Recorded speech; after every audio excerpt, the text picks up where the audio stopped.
Hi everyone, welcome back to my channel. Today I'm going to walk you through exactly how I create a waterfall highlight on a lived-in blonde client. I'm going to take you through my placement, my thought process, and the small details that really make this technique stand out behind the chair. So let's get right into the application. For this client, I start with a level 6 mocha at the root, and I add just a touch of a level 5 to give a little more depth and richness. Before I even start foiling, I apply my color to most of the head first. The only sections I leave out are the areas I'm going to highlight later on.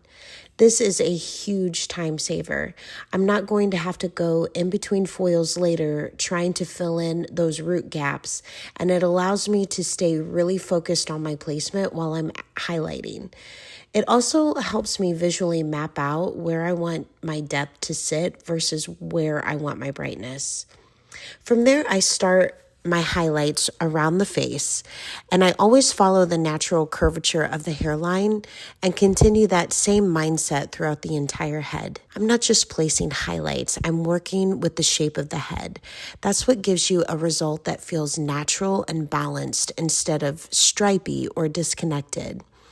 As I take my sections, I lightly tease at the root. This creates diffusion so you don't get a harsh line as the hair grows out. That soft transition is really important for lived-in blonding. Then I go in with my blue lightener. I start more in the mid-length and feather it upward toward the teased area. That way I'm still getting lift, but I'm keeping the root soft and blended.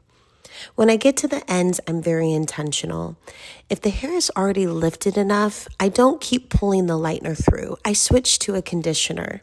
This is one of my favorite techniques to protect the integrity of the hair. It prevents over-processing, keeps the hair healthy, and also makes the rinse-out process so much easier. The hair feels softer and more manageable going into the shampoo. If I want to add a little extra support, I'll use a strengthening or a revitalizing conditioner on those ends. I do avoid anything too heavy, especially keratin-heavy products at this stage because weakened ends don't need that extra weight sitting on them. I do use all-nutrient organic hair color, and when I tone with their keratin demi-permanent, that really is the only time I'm comfortable incorporating keratin. In that case, I look at it more as a light treatment with the toner. As I continue working through the head, I start leaving out more and more of the root color. This is where the waterfall effect really starts to come together. I'm gradually dropping the brightness lower and lower while maintaining depth at the top. Now, if you're someone who struggles with your depth to highlight ratio, there's a trick you can use with positioning in your client. If you have your client lift their chin slightly upward, make sure the chair is all the way to the ground. That positioning will naturally create more depth for you instead of you having to place it intentionally. The key with that method is consistency. You have to apply your lightener in the exact same spot in every foil so the cascade stays even and balanced throughout the head. Personally, I prefer to control the cascade myself. I like placing my depth and brightness exactly where I want it, so I'm making those decisions intentionally rather than relying on positioning. As I move through the head, I continue dropping the brightness lower. For this particular client, she comes in every 3 to 4 months. So I don't bring the blonde down too low. I keep it more of a mid drop from the root just so her grow out stays soft, blended, and still looks intentional even months later. This is where understanding your client's maintenance really matters. The same technique can be adjusted depending on how often they come in and how bold or subtle they want their brightness. Throughout the process, I'm also weaving in my mocha formula as a low light.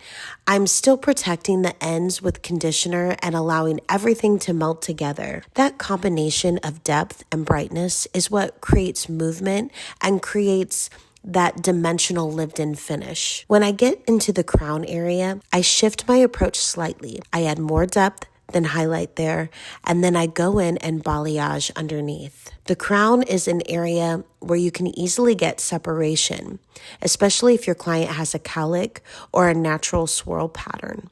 So in those areas, I strategically place brightness to break that up and keep everything looking blended from every angle. Once everything has processed, I rinse, shampoo, and then evaluate the lift. On this client, her highlights lifted a little bit more warm at the root, so I tapped her with 6P. Then I melted that through with 10 grams of 10P and 30 grams of clear. That gives me a really soft, balanced tone. It cools down the warmth at the root without over-darkening, and it keeps the mids and the ends bright, very soft and dimensional. The end-in result is a lived-in blonde with a natural cascade of brightness, soft depth at the root, and a grow-out that stays seamless. The reason I love this technique so much is because it gives you control. You're not just highlighting, you're designing where the eye sees brightness, where it sees depth, and how that color will evolve over time. That's what creates intentional color, and that's what elevates your work behind the chair. Thank you so much for watching. Make sure you like this video and subscribe to my channel if you want to continue growing with me in this industry. Until next time, create with intention and lead with your God-given purpose.